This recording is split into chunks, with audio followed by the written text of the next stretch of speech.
Welcome back to The Explainer.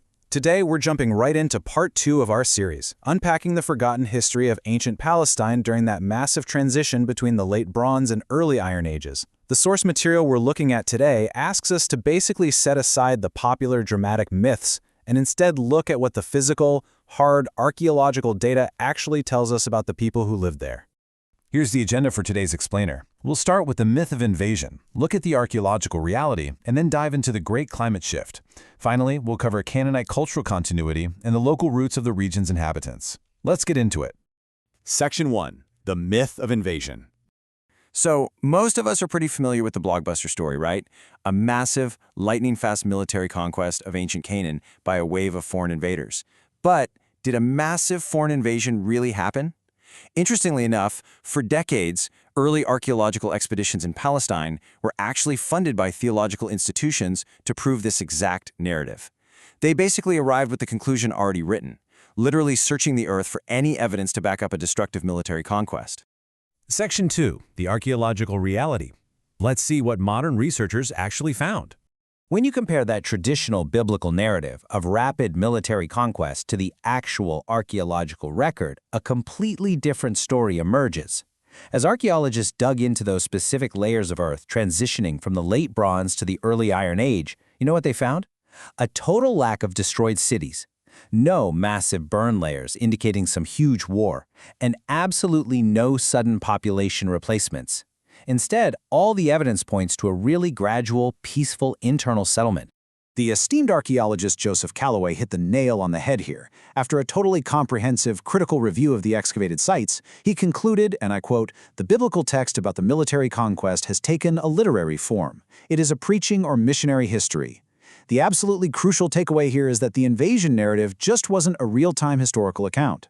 The sources suggest it was a much later ideological and literary construct, specifically designed for a theological purpose." And you can really see this play out in areas like the Central Highlands.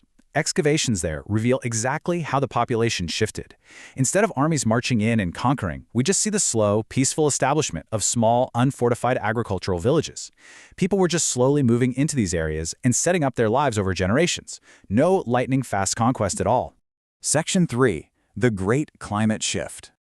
Now this begs a really massive question. If there was no military invasion sweeping through the land, what actually caused these major demographic shifts and the sudden rise of new settlements in the highlands? Well, according to researchers, the true driver wasn't a sword, it was the weather. A centuries-long climate event known as the Mycenaean drought triggered a profound domino effect. First, severe drought hits the eastern Mediterranean. Second, that lack of rain collapses the major urban centers. Third, to survive, people shift to nomadic pastoralism. And fourth, centuries later, they finally resettle in the highlands. It really is all about survival. As severe, prolonged droughts cause catastrophic agricultural failure, the people living in the fertile valleys and coastal plains of Canaan simply couldn't sustain their urban way of life anymore. To avoid starvation, they were forced to adapt. They abandoned their cities, packed up whatever they could, and adopted nomadic pastoralism, moving around with their flocks, just trying to find sustenance. Fast forward a few centuries, and the climate gradually begins to improve and stabilize into the early Iron Age. So these local nomads start settling down again. They permanently resettled in the previously uninhabited, super rugged highland regions of Judea, slowly transitioning back from herders into agricultural villagers. Section 4. Canaanite Cultural Continuity. What's truly remarkable about these newly settled highland villages isn't just that they popped up out of nowhere. It's what the inhabitants actually brought with them. When we look at the physical markers, the four-room houses, the collared rim jars used for storage, the traditional local pottery, archaeology demonstrates an unbroken line of local Canaanite culture. The architecture and daily tools these highland settlers used were absolutely identical to the surrounding Palestinian environment. They definitely weren't bringing in foreign designs, they were using local tech. And this continuity extends right into their belief systems.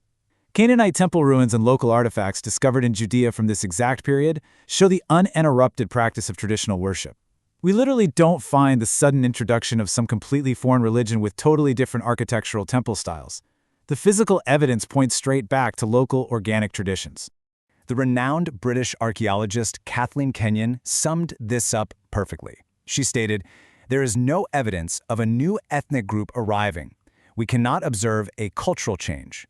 There is absolutely zero cultural gap in the dirt between the Late Bronze Age and the Early Iron Age to suggest any foreign invaders showed up.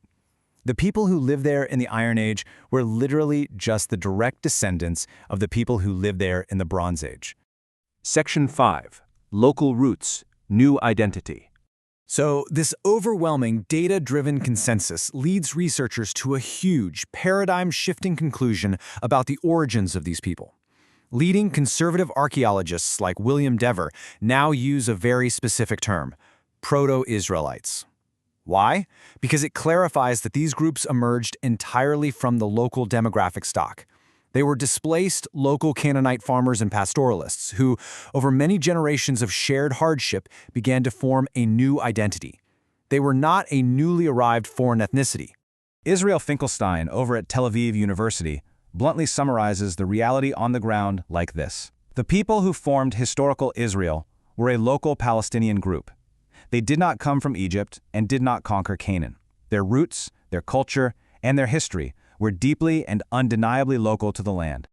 So the biggest takeaway from our sources today is this: that strict absolute division we always hear about between a Canaanite and an Israelite just wasn't a historical reality on the ground back in the Bronze or early Iron Ages. It was a later ideological and literary creation. It was formulated centuries later, largely during the Babylonian exile, as a way for a displaced people to forge a really distinct, separate identity during a time of major crisis. Which leaves us with a pretty profound thought to ponder as we wrap up this explainer.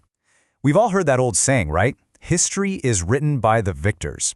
But how do we adapt our understanding of the world when the physical Earth itself, through the rigorous, hard science of archaeology, rewrites that history entirely? Thanks for joining me today as we dug into the real origins of ancient Palestine. See you next time.